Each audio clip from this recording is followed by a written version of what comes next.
Hello everyone.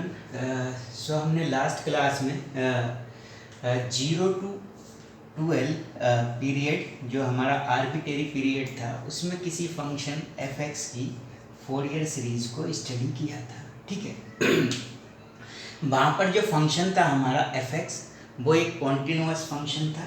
ठीक है, यानी वो एक सिंगल रेंज में 0 to 12 के बीच में डिफाइन था। ठीक है, अब हमें 0 to 12 इंटरवल में किसी फंक्शन की फोरियर सीरीज को ही स्टडी करना है, लेकिन जो फंक्शन होगा हमारा वो कैसा होगा?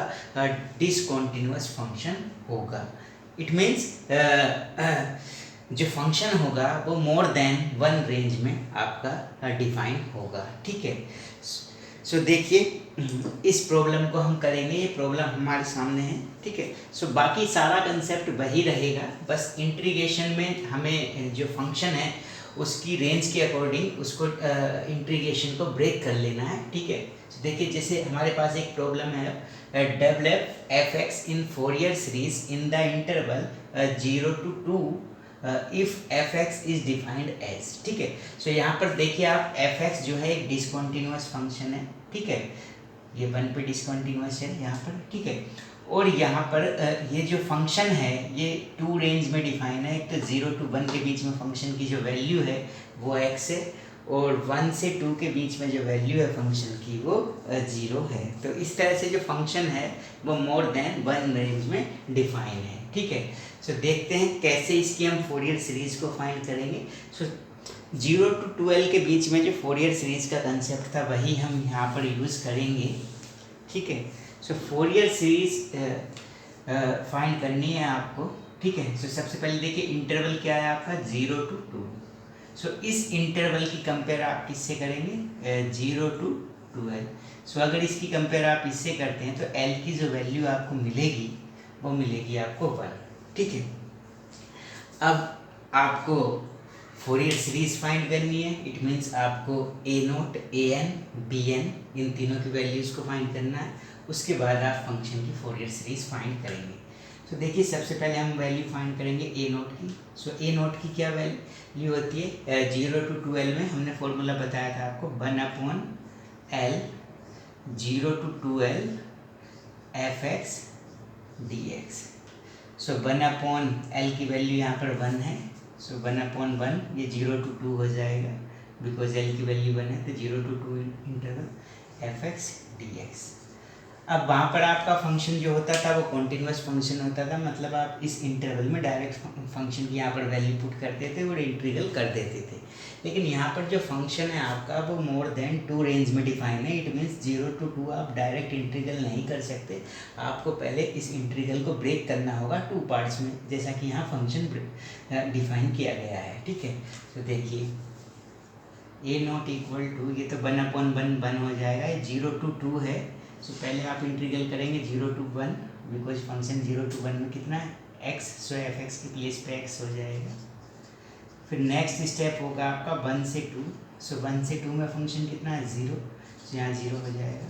इस इंटीग्रल को आप सोल्व करेंगे तो x का इंटीग्रल होगा x²/2। इस पर लिमिट पुट कर देंगे आप 1 and 0। सो ये आएगा आपका 1/2, और ये इंटीग्रल 0 हो जाएगा, तो इस टर्म को लिखने की ज़रूरत नहीं है। सो इस तरह से आपको ए नोट की जो वैल्यू मिली वो कितनी मिली?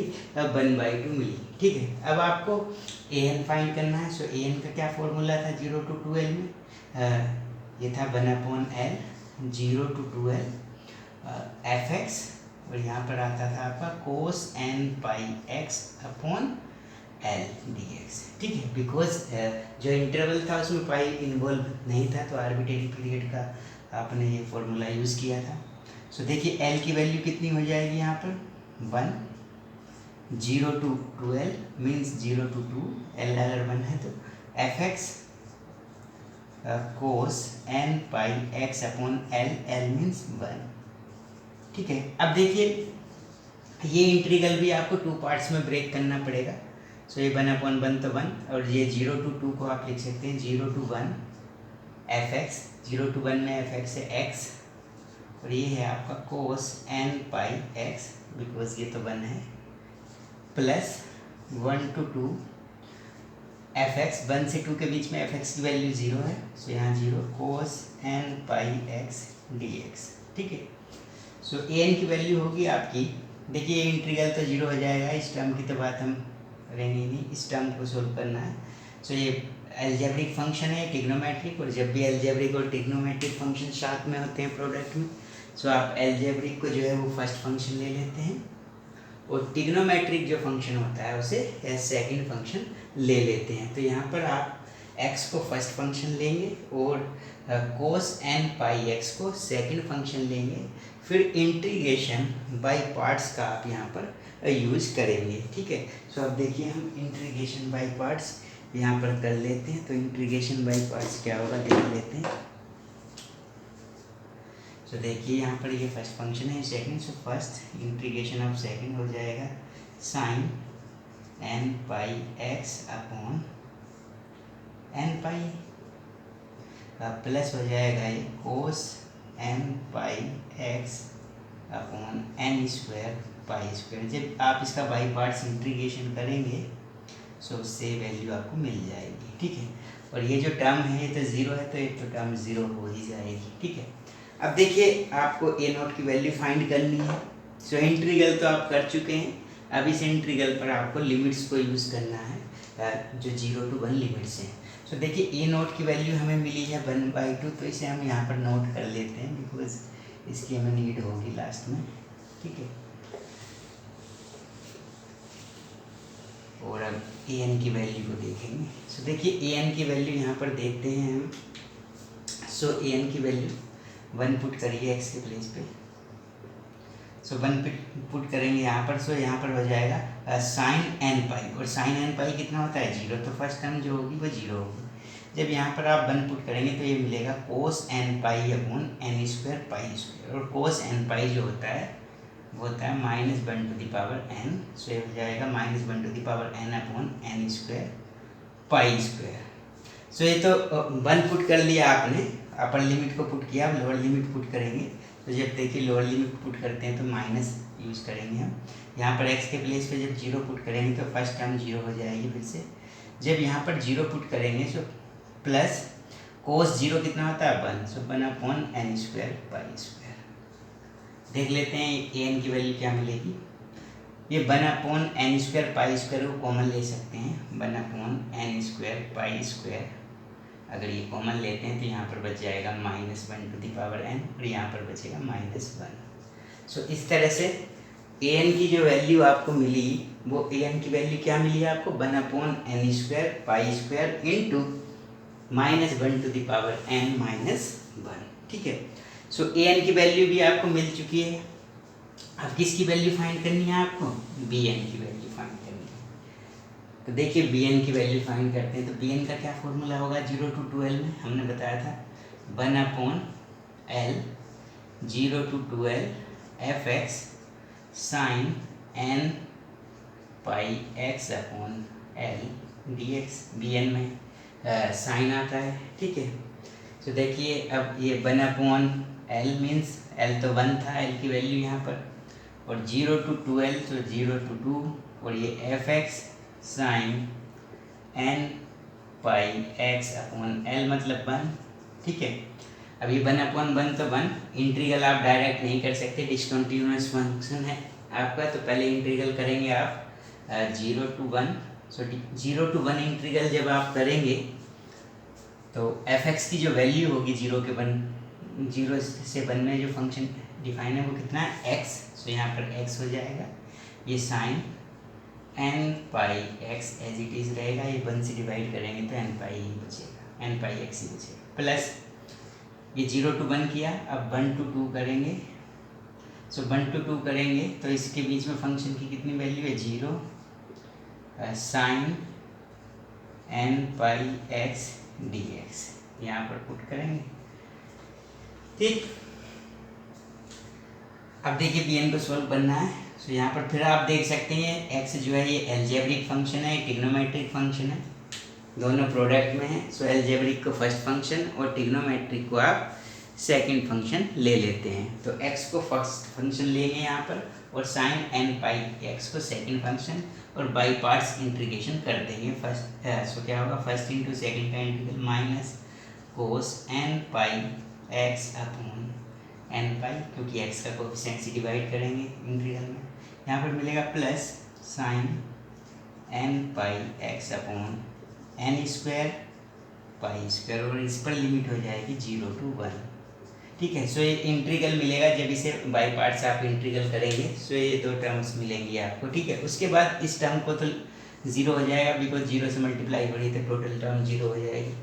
अब देखिए बी एन को सोल्व कर लेना है आपको, लिमिट पुट करेंगे। सो बी एन को सोल्व करना है, ये मैं यहाँ से रफ कर रहा हूँ। ए एन की वैल्यू यहाँ नोट कर लेते हैं, इसकी नीड होगी हमें बाद में।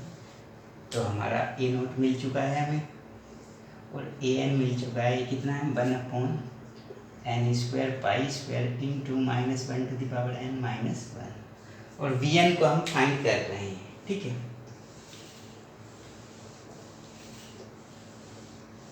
तो बी एन को फाइंड कर लेते हैं।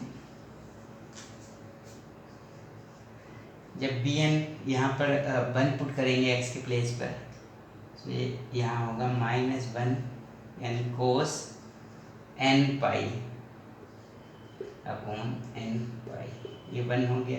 इसमें जब 1 पुट करेंगे तो ये होगा साइन एन पाई तो 0 होगा, ये टर्म 0। जब 0 पुट करेंगे तो ये एक्स ये भी 0 आ जाएगा, और यहाँ पर 0 पुट करेंगे तो साइन एन पाई भी 0 होता है, ये 0 आ जाएगा। अब बी एन ये कोस एन पाई है, और कोस एन पाई जो होता है वो -1 to the power n होता है। तो बी एन की वैल्यू आपको मिली -1 to the power n upon n pi. ठीक है, तो इस तरह से आपने ए नोट, ए एन और बी एन तीनों की वैल्यूज को आपने फाइंड यहाँ पर कर लिया। ठीक है, और यहाँ पर एक छोटी सी यहाँ पर माइनस का साइन और है, इस माइनस के साइन को भी यहाँ पर लगाएंगे। ठीक है, सो ये बी एन की वैल्यू मिल गई है आपको। ठीक है, अब देखिए, अब ए naught a N B N को भी आप लिख सकते हैं। बी एन कितना, -1 to the power n upon n pi. तो ये तीनों वैल्यूज़ आपको मिल चुकी हैं। अब आप फंक्शन की फोरियर सीरीज को लिख सकते हैं। ठीक है, तो देखिए फंक्शन की फोरियर सीरीज लिख देते हैं। द फोरियर सीरीज इज, तो फोरियर सीरीज क्या होती है, f x equal to a naught by 2 plus summation n varying from 1 to infinite a n cos n pi x upon l plus summation n varying from 1 to infinite b n sine n pi x upon l. ठीक है, ए note की value आपको मिल चुकी है। ए note की value है 1/2, तो 1/2 को जब 2 से डिवाइड करेंगे तो ये हो जाएगा 1/4 प्लस ए एन की वैल्यू आप यहाँ पर पुट कर सकते हैं। ए एन की वैल्यू आपकी 1 upon n square pi square into -1 to the power n -1 cos n pi x upon l. L का मतलब कितना है, 1 था, तो ये कोस एन पाई एक्स ही रहेगा, plus summation n varying from 1 to infinite b n की वैल्यू आपको मिल चुकी है, -1 to the power n upon n pi, और ये sine n pi x upon l होता है, यहाँ पर 1 है। ठीक है, सीरीज को आप ओपन कर सकते हैं। सो एफ एक्स इक्वल टू 1/4, इसमें से 1 अपॉन पाई स्क्वायर ये कांस्टेंट है, इसे बाहर ले सकते हैं। अब एन की वैल्यू 1 2 3 पुट कर दीजिए इस सीरीज में, तो 1 पुट करेंगे, देखिए इसमें तो -1 to the power 1, सो -1 -2, तो यहाँ पर मिलेगा आपको -2 अपॉन 1 स्क्वायर कोस, यहाँ पर 1 पुट करेंगे एन के प्लेस पे, तो कोस पाई एक्स। इसी तरह से जब आप इसमें 2 पुट करेंगे तो 0 हो जाएगा, क्योंकि -1 to the power 2 प्लस का 1 मिलेगा, और प्लस का 1 माइनस का 1 0, तो इवन नंबर पे 0 मिलेगा। फिर 3 पर वैल्यू मिलेगी आपको -2 अपॉन 3 स्क्वायर, यहाँ पर एन के प्लेस पे 3 आएगा, कोस 3 पाई एक्स। फिर नेक्स्ट मिलेगी वैल्यू आपको 5 पर 2 upon 5 square cos 5 pi x and so on. इस तरह से वैल्यू मिलती जाएगी आपको। इस सीरीज को भी आप ओपन कर देंगे तो इसमें से देखिए 1 अपॉन पाई आप कॉमन ले सकते हैं। सो यहाँ पर जब 1 पुट करेंगे आप -1 to the power 1, सो -1 और ये माइनस प्लस का 1, सो 1 अपॉन 1 साइन एन के प्लेस पे वन हो गया, सो साइन पाई एक्स। फिर 2 पर दूसरी टर्म नेगेटिव मिलेगी, साइन 2 पाई एक्स। फिर तीसरी पॉजिटिव मिलेगी, sine 3 pi x and so on. तो इस तरह से ये फंक्शन की फोरियर सीरीज हो जाएगी, ठीक है। सो आपका जो फंक्शन है वो एक्सपेंड हो चुका है, किसमें, फोरियर सीरीज में एक्सपेंड हो चुका है, ठीक है। सो ये इस फंक्शन के लिए आपने ये जो डिसकंटिन्यूअस फंक्शन था वो इस फंक्शन के लिए 0 to 2 इंटरवल में ये फोरियर सीरीज आपने डेवलप कर दी है। तो इस तरह से आप डिसकंटिन्यूअस फंक्शन की फोरियर सीरीज को फाइंड कर सकते हैं जब इंटरवल कैसा होगा, आर्बिट्रेरी होगा और किस फॉर्म में होगा।